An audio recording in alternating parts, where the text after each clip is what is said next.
Hi friends, ఇవాళ మా ఇంట్లో చికెన్ కూర, చికెన్ ములక్కాడ కర్రీ. మా హస్బెండ్ వర్షం వస్తుందని చికెన్ తీసుకొచ్చారు అన్నమాట. ట్రై చేస్తున్నాను. ఓకే ఫ్రెండ్స్,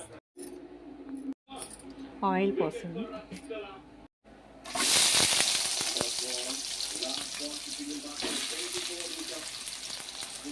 ఇందులో పసుపు, సరిపడగా కారం. నేను 2 స్పూన్లు వేస్తున్నాను. మీరు ఎంత కారం తీసుకుంటారో అది ట్రై చేయండి. ఎందుకంటే మా కారం ఘాటుగా ఉంటుంది.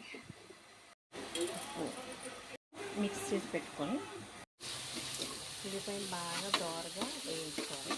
బ్రౌన్ కలర్ వచ్చినాయి. టమాటాలు వేసాం. టమాటాలు కూడా బాగా మగ్గిగా వేసుకోవాలి.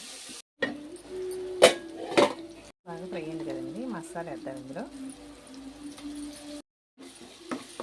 మసాలా దాంతో పాటు మగ్గితే మంచి టేస్ట్ వస్తుంది.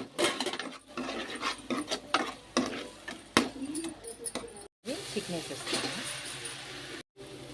ఒకసేపు మగ్గనిద్దాం. సరిపాడుగా వాటర్ పోస్తుంది. దాంతో పాటు ములక్కాడ ముక్కలు వేస్తాం.